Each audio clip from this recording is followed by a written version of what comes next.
Здравейте! Това видео е за нова мрежеста плетка с изключително богата шахматна текстура и лек ажур. Плете се на основата на еластична плетка 1 на 1. Схемата на плетката е от 2 бримки и 4 реда, които се повтарят с отместване от една бримка.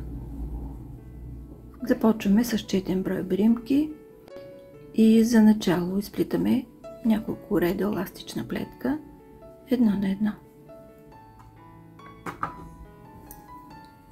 Първият ред е от опаковата страна и тук плетем лицево от началото до края на реда. Всички бримки са лицеви.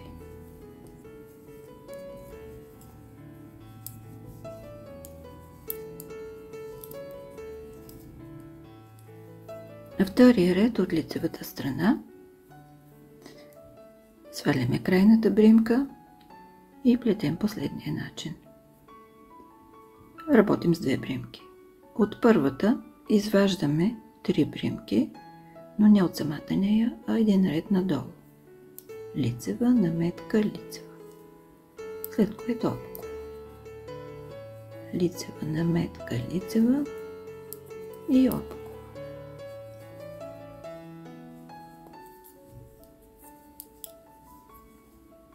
Лицева, наметка, лицева, опакова.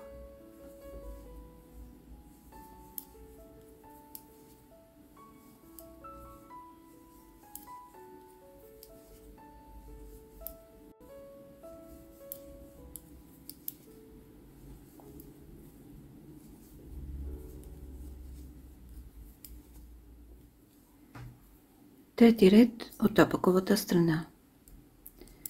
Тук имаме една бримка и група от 3. Първата изплитаме лицево, а групата първата сваляме, опакова, свалена. И отново лицева, свалена, опакова, свалена. Лицева, свалена, опакова, свалена. Конецът е отпред. Лицева, свалена с конец отпред, опакова, свалена с конец отпред.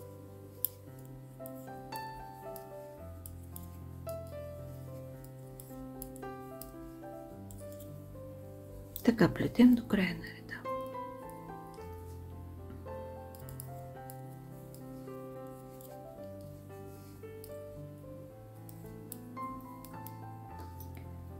Четвърти ред от лицевата страна. Тук започваме с група от 3 и една самостоятелна. От трите бримки правим свивка, след която ще остане една.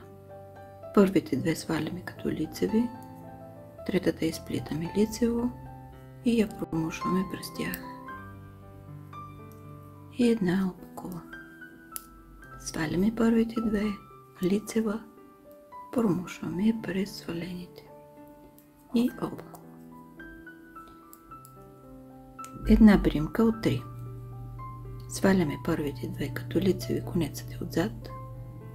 Една лицева и я промушваме през свалените. Опакова. Две свалени като лицева. Лицева. Промушваме я. Опакова. Две свалени като лицева. Лицева. Промушваме я през тях. И плетем така до края на реда.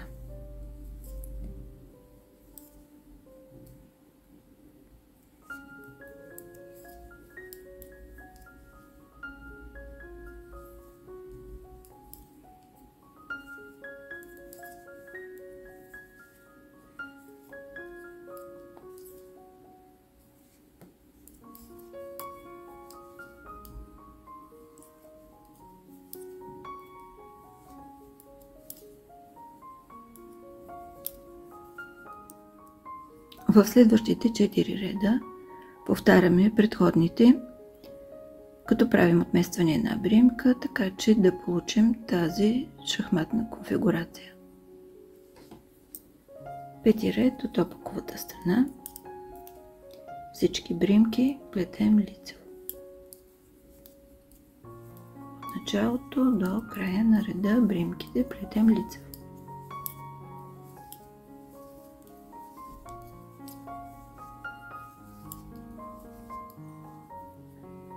Шести ред на лицевата страна. Тук плетем последния начин. Една опакова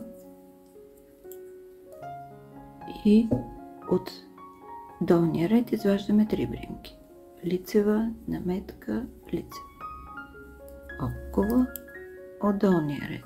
Лицева, наметка, лицева. Опакова, лицева, наметка, лицева.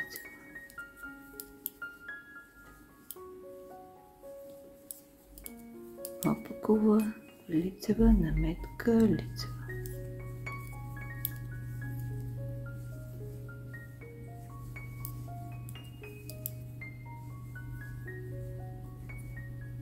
Плетем така до края на реда.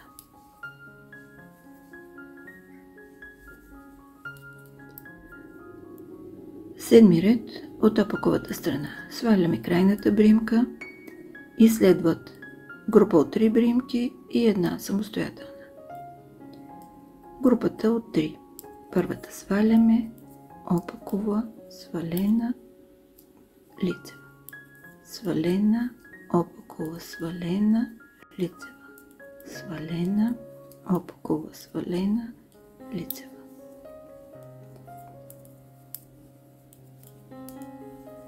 Свалена, опакова, свалена, лицева. Плетем така до края на реда.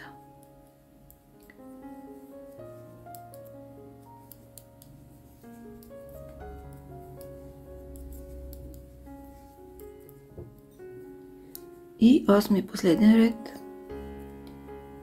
След крайната бримка имаме една опакова и от 3 бримки правим една. Сваляме първите 2 като лицеви, изплитаме третата лицево и я промушваме през първите 2.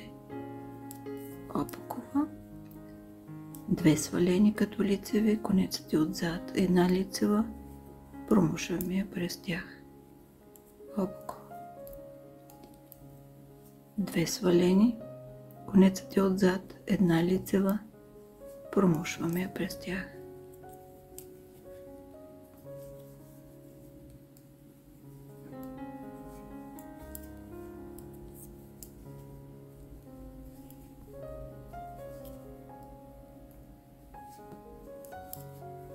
Опакова, 2 свалени като лицеви, една лицева, промушваме я през двете.